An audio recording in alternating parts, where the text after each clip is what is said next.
I still remember the smell of that evening, a mix of rain-soaked roads and street food smoke rising from the vendors nearby. It was the kind of day where you feel small, invisible, like the whole world is rushing somewhere but you. I was sitting on the edge of a broken bench at the bus stop, trying not to cry, but failing miserably. My shirt was wet from the rain and my face was wet from tears. I had just lost my job, the one thing keeping me afloat, and it felt like my life had crumbled in a single phone call. You know that feeling when you just can't breathe, when every thought is screaming inside your head but you can't say a single word.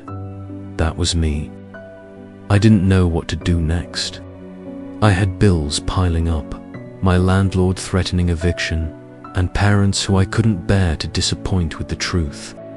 And as I sat there, watching strangers walk past me, I had this horrible thought. Maybe no one would even notice if I just disappeared. That's when it happened. This old man, probably in his 70s, walked up to me. I didn't even look at him at first. I was too busy staring at the puddles on the ground. But he just stood there for a moment, then quietly sat down next to me. No questions, no awkward small talk, just sat there. And after what felt like forever, he simply said, "Son, I don't know what you're going through, but I can see it's heavy. Can I buy you a cup of tea?" I don't know why those words hit me so hard. Maybe because no one had asked me how I was doing all week. Maybe because in that exact moment, I needed someone to remind me I wasn't invisible. I nodded, and we walked to a nearby tea stall. He didn't ask me for details. He didn't try to fix my life. He just sat there with me in silence while I drank that hot cup of tea. And then he told me something I'll never forget. Bad days don't last forever. Neither do good ones. So hold on, yours will change soon. That moment didn't fix my problems overnight.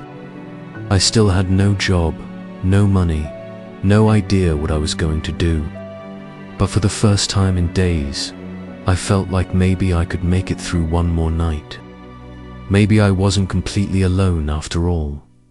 Asterisk, the next few weeks were the hardest I had ever faced. I woke up every morning with this knot in my stomach, wondering how I was going to survive. My savings were running out, and my fridge was almost empty. Some days, all I could afford was a piece of bread and water. Nights were the worst, lying awake, staring at the ceiling, replaying every mistake I had ever made in my life. But every time I felt like giving up, I kept thinking about that old man's words. Bad days don't last forever. I repeated it to myself like a mantra, like a lifeline. It became the reason I kept sending out job applications, even when rejection emails flooded my inbox.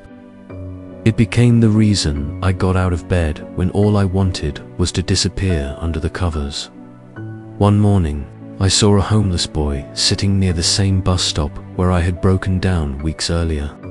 He was barefoot, holding an empty water bottle, and staring at the ground the same way I had. Something inside me just moved. I didn't have much money, but I went to the same tea stall, bought him a cup of tea and a small piece of bread, and handed it to him.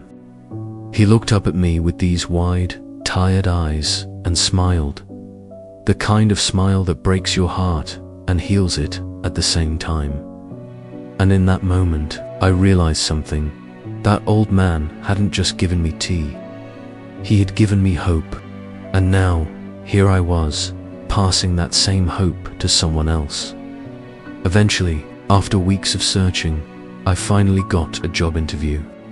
It wasn't a glamorous job, just a small position at a local office, but it meant stability, a roof over my head, and the chance to start again. And when I got that call saying I was hired, I broke down crying in the middle of the street. But this time, they were tears of relief. Life slowly started piecing itself back together. The bills got paid. The fridge had food again. The nights became easier to sleep through. And through it all, I never forgot that one small act of kindness that had kept me going. Asterisk, looking back now, it's strange how one small moment can shift the direction of your entire life. That old man probably doesn't even remember me. To him, it was just a cup of tea, just a few words of encouragement to a stranger on a rainy day.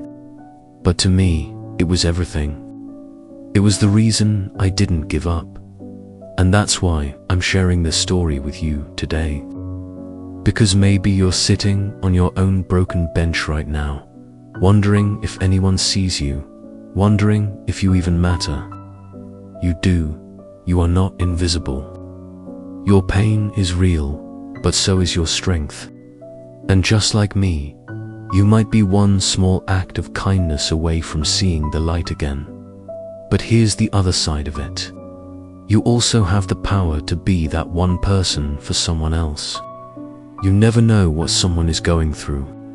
That smile you give, that meal you buy, that text you send, it might be the reason they choose to hold on another day. So here's my message to you. Don't underestimate the power of kindness. It costs you nothing but could mean everything to someone else. And if you're going through a storm right now, hold on. The rain will stop. Life will change. And one day, you might look back and realize that this pain shaped you into someone stronger, someone kinder, someone who now has the power to change another person's life with just one simple, beautiful act.